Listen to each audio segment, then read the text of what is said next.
လာတွေ့လေလာပေးပါပြန်ဘာဖြစ်လဲခင်ဗျာခေါင်းမူတွေနှလုံးတုံနေတာအခုဆူတောင်းတဲ့အချိန်မှာဒါလုံးဝပျောက်သွားပါတယ်လုံးဝပျောက်သွားပြီကောင်းမှုတာရှိသေးလားရှိတော့ပါဘယ်သူကြောင့်လဲ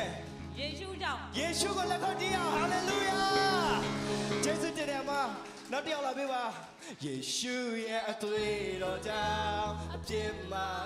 ဘာဖြစ်လဲခင်ဗျာရင်ဘတ်အောင်တာအခုဆူတောင်းတဲ့အချိန်မှာပြောက်ပြင်းသွားတယ်ရင်ဘတ်ကဘယ်နာအောင်တာလဲခင်ဗျာဒီရင်ဘတ်အလဲတရအောင်တာဆူတောင်းနေတဲ့အချိန်မှာဘယ်လိုခံစားရလဲလုံးလုံးပြောက်သွားလုံးလုံးပြောက်သွားပြီဖြစ်တဲ့ဘယ်သူကြောင့်လဲခင်ဗျာယေရှုကြောင့်ပါယေရှုကြောင့်ပါယေရှုကိုဘာပြောချင်လဲယေရှုတင်ပါယေရှုကိုယေရှုတင်ပါတယ်ဟာလေလုယာ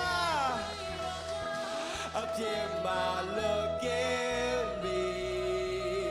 ယေရှုရဲ့တန်ချတ်တော်ကြောင့်အနာရောဂါပြောင်းယေရှုဖခင်ကဒီနေ့တကယ်အသက်ရှင်တာဖြစ်တယ်ဒီရက်မှာတကယ်အလုံးလုံးနေတာဖြစ်တယ်ဘာဖြစ်လဲခင်ဗျာဒူးနာနေတဲ့ဆရာဒူးနာတဲ့အခုဆူတောင်းတဲ့အချိန်မှာလုံးဝပျောက်သွားပါပြီဒူးနာနေတာဘယ်လောက်ကြာပြီလဲခင်ဗျာကြာပြီနှစ်နဲ့ချီပြီလားအခုဆူတောင်းတဲ့ခါမှာဘယ်လိုခံစားရလဲတတ်တာတယ်လို့ပဲအစဒူးနာတော့ဘယ်လိုဖြစ်လဲခင်ဗျာလမ်းဘယ်လိုရှောက်ရလဲ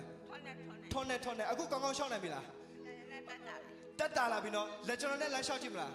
ကြောကြည့်အောင်သူအစကထွန်းနေနဲ့ရှောက်အခုဘယ်လိုရှောက်လဲဟာလေလုယာဟာလေလုယာဟာလေလုယာနည်းနည်းတော့ပြေးကြည့်မလားကျင်းလေးနည်းနည်းပြေးကြည့်မယ်ခမပြေးမယ်ဟာလေလုယာဘယ်သူကြောင့်လဲအခုကောင်းသွားတယ်အခုကောင်းသွားတာဘယ်သူကြောင့်လဲအားလုံးကောင်းနေအခုတော့ဘယ်သူကြောင့်ကောင်းသွားတာဘယ်သူကြောင့်ကျမ်းမာသွားတာလဲဘယ်သူကျမ်းမာခြင်းပေးလိုက်တာလဲယေရှုကြောင့်ဖြစ်တဲ့ယေရှုကိုလက်ခုပ်တီးအောင်ဟာလေလုယာဘာဖြစ်လဲခင်ဗျာသူလည်းဒူးနာနေဒူးနာနေတာဘယ်လောက်ကြာပြီလဲပါပြီဒူးတွေရအောင်ဒူးနာတော့အစဘယ်လိုဖြစ်လဲခင်ဗျာ